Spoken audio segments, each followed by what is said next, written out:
Hey guys, if you have been scrolling through TikTok or Instagram lately, especially on TikTok, you must have, or if you haven't yet, you definitely will soon, see all the posts coming up about artificial intelligence, chatbots, chat GPT.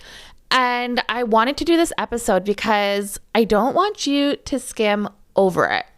You might not have figured out how it's going to be relevant to you, but this episode is going to leave you with a better understanding of what it is and how you can actually use it as a bridal makeup artist. Hey there, you're listening to the Bridal Beauty Business Podcast. This is a show all about the bridal hair and makeup business. Forget competing on price. It's time to niche down and know your worth. This podcast was created for you. It's to help you grow your bridal business so that you can get the clients you want, do the work you love, and charge the rates that you deserve. Today, we're diving into a conversation I had with Kimberly from Swank Social, all about Chat GPT and how it can work for you in your bridal biz. And don't forget, no gatekeeping here. Take a moment to share this episode with a friend that would love to work on their beauty business. Subscribe to the show if this episode helps you, and leave us a review on iTunes so other like-minded individuals can find the show too. So basically, long story short, I started out doing marketing research eons ago for Fortune 100, Fortune 500 companies. And then I went into marketing communications and advertising, and then I went to the digital area. So that included guys, kind of aging myself, included the websites. I ran the email campaign for retention for a subsidiary of AT&T, which back then was called Bell South. Not that anyone should know that. And so then I had my son, and he was born premature. So I was like, okay, I've got to quit. Like in the US, we don't really have any support. Yeah. He couldn't even go to daycare. Then I started doing odd, basically marketing for people. And I started getting into social media, and I kept up with the emails, kept up with websites. And then I met by chance at a organic soap company. They were doing a video shoot, and I was their freelance social media person. So I went there that day to go and do all the behind scenes footage, because people love behind the scenes footage. They like to get the sneak preview. They like to know they're seeing something special. And I met Tara Hill Hanover, who at the time was not only one of the lead makeup directors for CNN, she was also their celebrity lifestylist. I can't remember her exact title. Yeah. Because she was doing the actual videos of the organic soap company, and we just hit it off. And I mean, she was a big player. She was an anchor, or I don't know the right term for it. And she had been an esthetician and a hairstylist and a makeup artist for CNN, for 20 years. And so she's like, I need to branch out. I want to do something. I know everything there is to know about aesthetics. I've been doing it. It's like, but I don't have the IT background. I don't have the formal training. I don't know how to put all these ideas I have, communicate them effectively, and get them out. So I was like, listen, that I can do.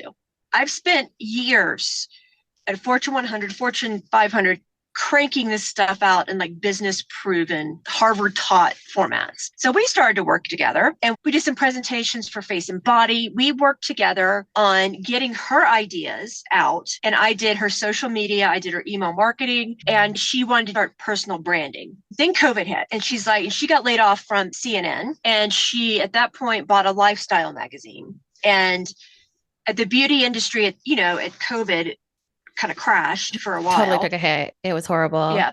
It's like great time, Kim, to focus just on beauty. And I love beauty. Like I love every single thing to do with skincare, hair care, makeup. You just look at my bathroom, you'll believe me. And so then she's like, I'm going to buy this lifestyle magazine for a year. Can you help me and do all of the social media and the email and the marketing?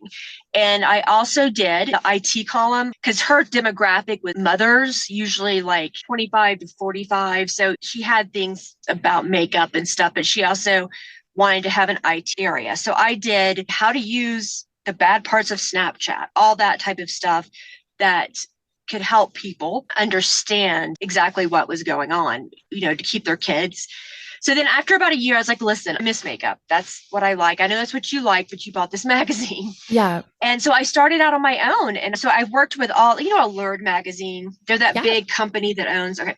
So I've worked with Katie Anderson, the director of that, and teaching her social media department how to better plan and how to better structure and grow their account following and their engagement rate.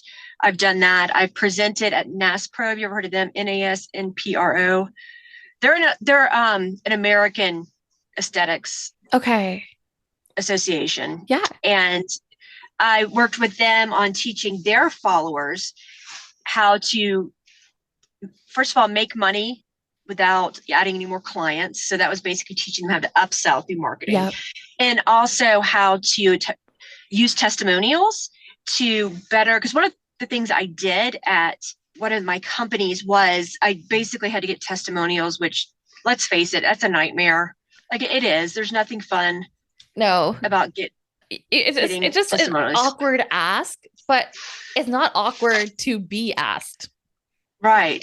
But then, they come back with like, she's cool. I'm like, no, that's not really what I'm looking for.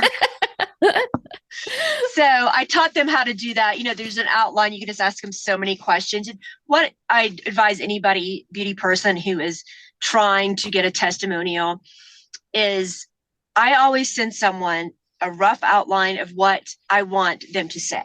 I was like, is this something I can put out there for you? Make any changes? Do you agree with this statement? Because a lot of times the block to getting a testimonial is the work the person perceives. And the easier you make it, the better. So I'd be like, I did this for you on this date. Did it make you feel this way? Just simple little answers. And then I just get them to prove on it. So originally we started this call and it was completely unstructured because we wanted to talk about GPT, but there's like so much else going on here that I have to pick your brain a little bit because I can't let you just like smooth over, like I just mention these things and like not dive into it a little bit more. I'm a talker. Okay. I am a talker. So you're going to keep talking and I'm going to keep cutting you off and asking deeper questions then. And we're just going to go in with it. So you said that you were teaching a company how to use testimonials as a part of their marketing campaign and how to get good testimonials. And I know the girls and the boys that are listening to this right now, they're going to be like, wait, how do we do that? I want you to level with me for a minute. Have you even considered using an app for your trial notes, consultations, photos, and face charts? I get it. It's easily something that may have never crossed your mind. Maybe you like taking notes the good old-fashioned way, with a pen and paper. Maybe you've had the same phone for years and all your digital notes and photos are hella organized into pretty little folders. But for those of you that are like me, not living the clutter-free Pinterest life as much as you would like to be, the Total Beauty Planner can take the stress out of keeping your bridal notes and bookings beautifully organized all in one space. You deserve the best sleep of your life, not stressing last minute digging through files trying to find your bridal notes and photos from last year's trials. You should be enjoying the morning, showing up calm and confident before tapping into your artistic side. So be honest, are you ready to try something new? For a free 14-day trial, head to your app store and download the Total Beauty Planner. So how do you incorporate testimonials into a marketing campaign? Or like, how are you using these testimonials to get more clients or engagement or whatever it is? And then what type of questions are you asking to get the good testimonials, not the, she's so cool, I liked working with her, she showed up on time? Well, as you know, people buy from people they trust. So that's the main point of testimonials. And people judge you on your past work. Again, that's the point of a testimonial. So what I do, let's say if you have a bride and I want you to pick out something about that event that you did that you want your audience to see. So I'm going to just say, just make it off the top of my head, you added in an extra bridesmaid at the very last minute. Okay. So that's something you want to prove that you're adaptable. And whether or not this goes against a contract or your business practices doesn't really matter for this point. But I would just I would say, okay, hey, Kimberly, great working with you. Do you mind giving me a quick testimonial? This is kind of what I am thinking. Would you be okay? Do you approve of what I've written below? And if you do, is it okay if I post it? And you do this all on email. It has to all be written. So I would write this to Kimberly. I'd be like, Neelam was very agreeable. She was great with her service, and she came in and made last minute adjustments that needed to be made, but she delivered it on time, great results. And I'm very happy I picked her because her ability to pivot at the last minute. So you're writing the testimonial for them. Yep. Whoa. And I send it to them. I send it to them and be like, can I use this? And then if you're not, and if you have any edits, please let me know. Or write it in there. Do you feel comfortable? 9 times out of 10, they're going to flip back and be like, that's fine. Okay. What stops you from getting a testimonial is the time that it takes the person to do it. Yeah. They don't want to do it. Yeah. Because they don't want to think about it. They're on the go. It's like coming up with the sentences. Like it's a lot. Mm-hmm. Yeah. So if you go ahead and write it out, and you also know, so let's say if you're doing a marketing campaign, and I'm just, again, making this off the top of my head, where you want to show that you can roll with the punches and that you can pivot at the last minute. That's what you're going to ask for.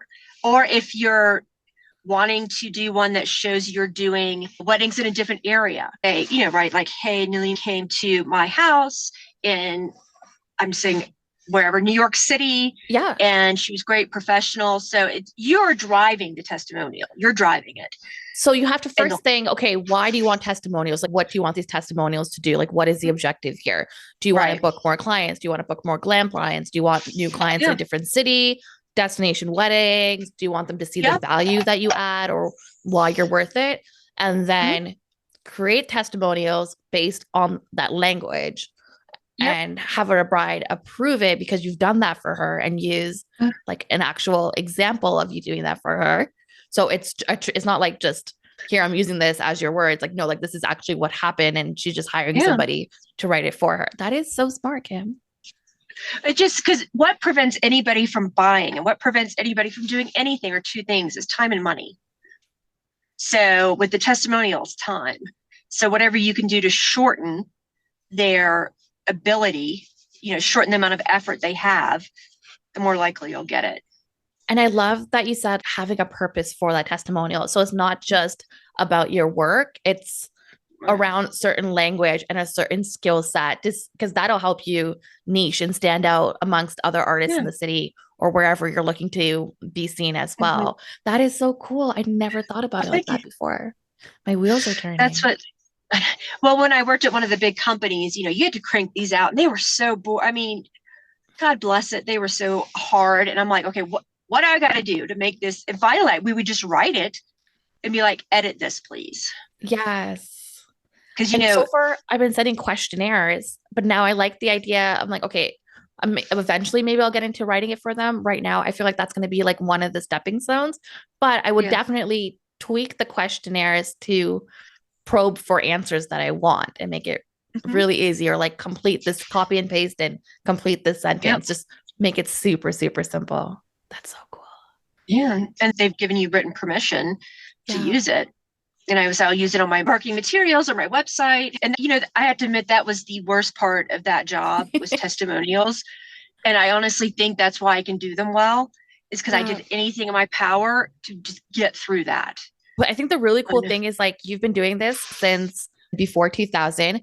You have seen the digital game change, because the online space in 2000 compared to where it is now, it's night and day, and it keeps changing. Did you find that it was easy for you to change with it, or were you resistant to change? That's what I like. I like that change. I get bored, even though sometimes, like right now with 2 kids, I'm like, oh God, Instagram, why did you do that? Now I've got to go figure out how this changes things. But I like the change. I've always enjoyed that. That's why you're doing well at what you do, because you go with it, you embrace it, you learn it, and then you're like, all right, I got this. On to the next project, right? And I know, on let's to the pivot next again. advancement. All right, so artificial intelligence, like this sounds scary. Like it's going to take over. We're not going to need copywriters anymore. What else are they saying? People are going to be out of jobs. Well, basically, there's 2 things. Yes, I think it's going to shrink significantly the amount of work for copywriters, but you're always going to need someone to polish it, and you're always going to need someone to localize it and personalize it. So For instance, I know we've talked about, there's multiple different automated type of text It's pretty broad. softwares, right?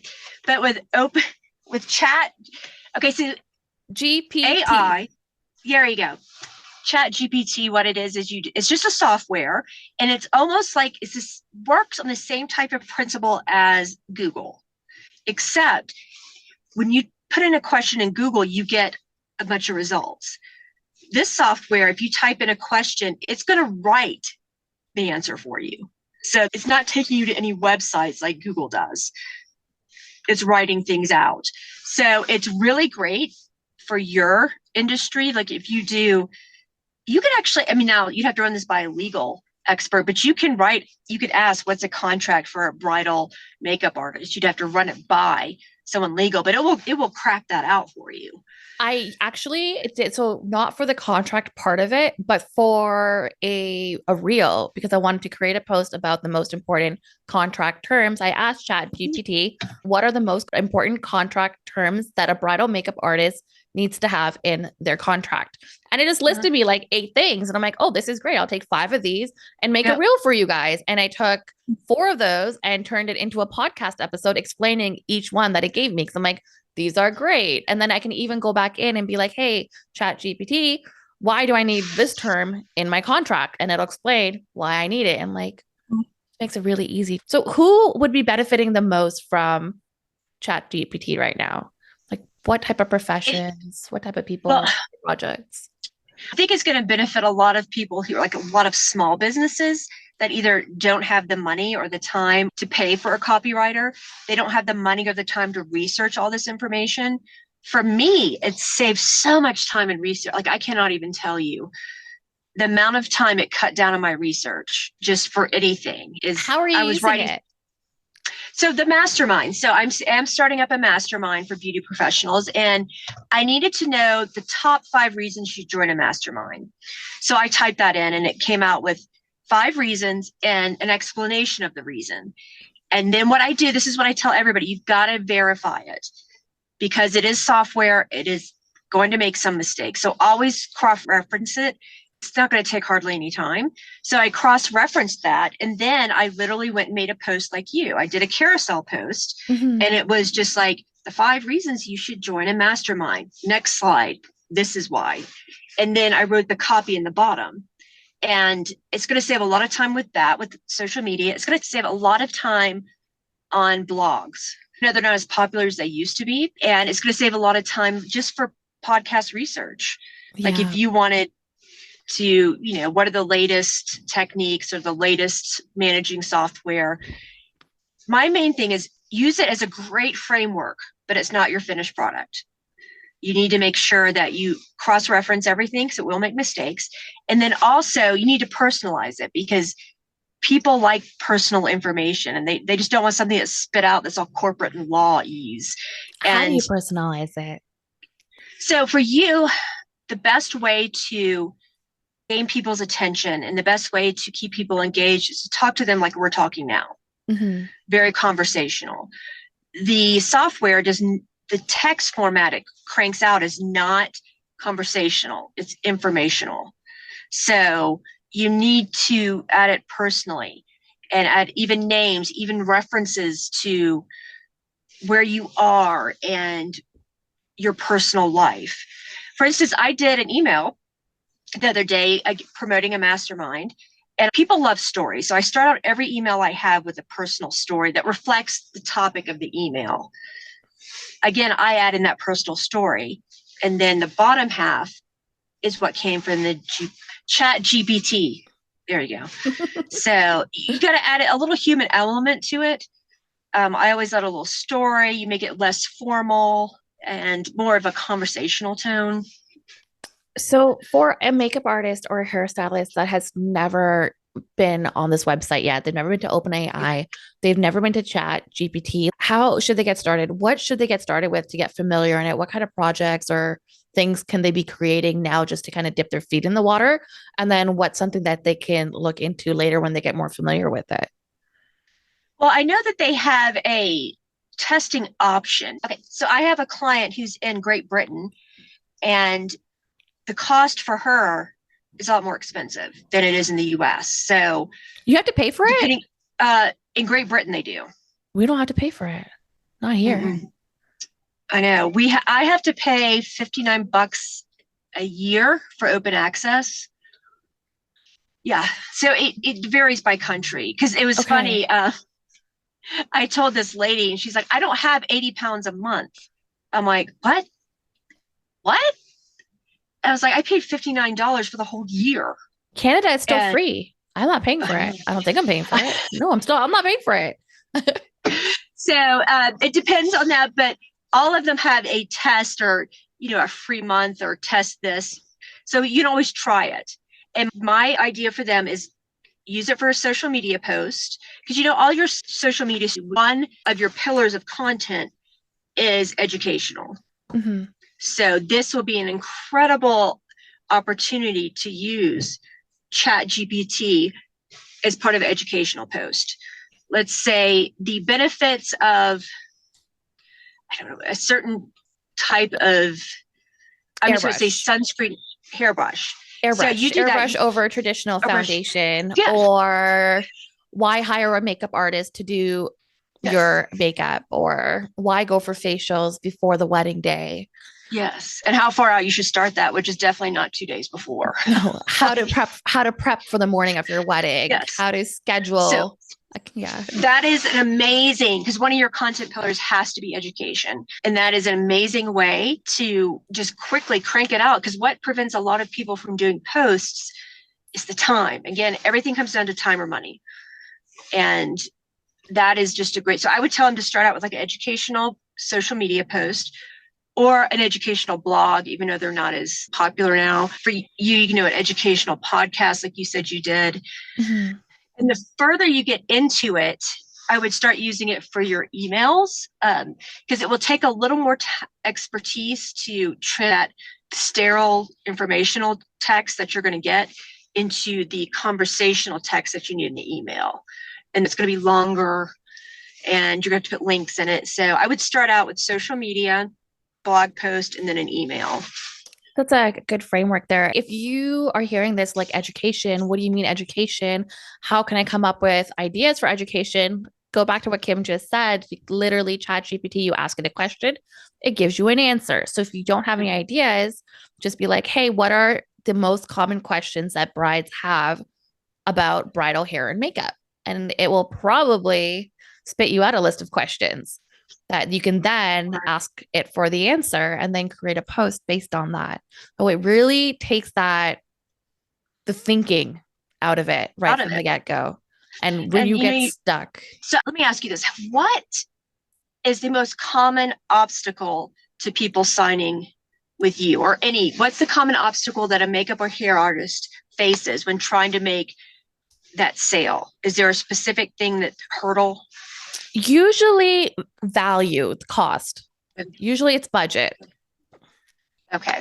So you could easily, obviously a educational post would be the benefits of having someone do your hair and makeup, but also like the time value. You can use, if you could pick out like 3 of your hurdles that you have in getting someone to jump from, a potential client to a client.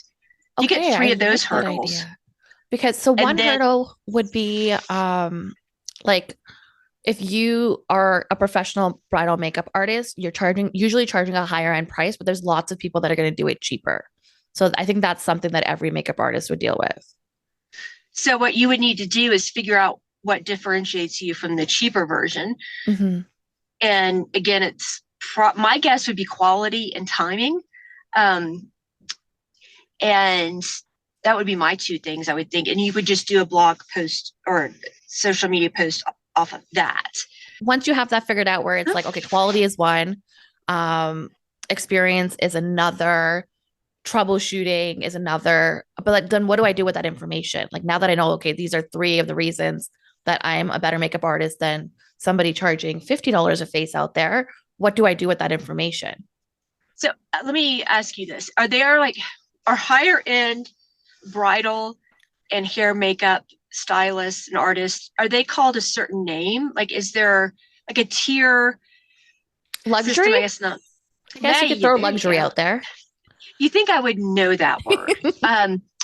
But why choose a luxury makeup artist versus someone more affordable? So that's what you would put into that generator. Yes. And then it will crank out some stuff. And then you would go ahead and just add your little bits and pieces into it. Okay. And you know what you could also do is when you get that answer from it and it gives you like 5 or 6 answers, you could even do a single reel on each one of those answers individually and have a series of content. Yes. And I saw your last post did really well engagement wise. It was like literally I was sitting here randomly and I'm like, okay, let me just do this quick. I grabbed my phone. Usually I never show up without my hair and makeup done. And I just recorded it and I posted it. And I was like, oh shit, this is happening right now. This is cool. I had one that went to like 10,000 views in 2 hours. And I'm like, what? But then I'll do one that I think is the most educational, life-altering one that gets like 150 views. And you get so excited to hit post on that one. And I'm just like, oh, you tanked. I don't remember where we left off. What else? Is there anything I need to clarify? So I think we covered the basis where it's literally you input a question and it spits out an answer, right? Like that's like the biggest basis of it, right? Correct. And then make sure you humanize it and cross-check it because nobody in marketing and advertising is going to respond to that dry text. It just sounds like you're cranking out legalese, like a dictionary. So you need to humanize it. Just make it conversational. How do you humanize it and make it conversational? Do you have any tips for doing that? Because I'm thinking that I have a little bit of a background when it comes to copywriting and creating captions and things like that. I've done the courses. So I'm trying to think of somebody out there that just does bridal hair and makeup. They're just getting into figuring out how to effectively market themselves and start writing captions that do help convert or speak to the user. Like, what do they need? Like, what are like maybe 2 or 3 points that they could really focus on or change in a paragraph to make it more engaging and less monotone? You need to talk to them in the language and level they talk at, meaning the way you write it's going to be different for someone in Canada versus someone in Texas. So you just need to make sure you're matching it and not using I don't want to say write how you talk because a lot of us repeat our sentences or we run on. Just use simple, direct, positive. Don't use a lot of big, huge words that maybe it sounds awful, but you almost kind of have to dumb it down. Yeah. Again, it goes back to time. People do not want to spend time reading poo-poo. They don't want to spend time reading and trying to guess what you're saying. So just make it simple and direct and to the point and add excitement. So can I just take that paragraph that Chat GPT has spot out for me in this caption where I said, okay, write me a caption about a bride that I did at the Chateau Laurier who wanted soft boho waves and a very natural makeup look. And it spit me out a paragraph and it was kind of boring. Can I get Chat GPT to rewrite that paragraph in a different tone of voice? And would that do the trick? Or is that still cheating? I don't think it can do it now, but that functionality will eventually come because in a lot of software now, like Grammarly, you can pick your tone. It's not out on Chat GPT yet, but you can in like Grammarly, which I use as editing. You can pick casual, informative, business. You can pick your tone. So eventually, yes. But I don't think it does it right now. Grammarly, which is literally grammar and then ly.com, they have a basic free version it's an editing software for writing that I use. What does it do? You can pick your tone. So basically, all those annoying little grammar rules that we don't even think of it, like split infinitives, that's actually a thing. What? Yeah. And it grades all of that. And you can go in there and pick, like, I want to condense. So you click on condensing text and it will take what you write and kind of reword it. So that would be great. I've never done this, but maybe I should go do that. Take something I get from Chat GPT and then put it in Grammarly and put like casual, conversational, convincing and see how it changes it. That would be so cool to play with. You might actually give me an assignment. I'll send it to you. Let us know. I'm curious about that. make it beauty related. Send us a screenshot of what you put into Chat GPT or we have a video. Send us how Grammarly changes it and tag me as a collaborator so we can share it with everybody. Because I think I'm going to put this episode out here. Like, I guess as soon as I get off the phone with you, I'm going to put it out.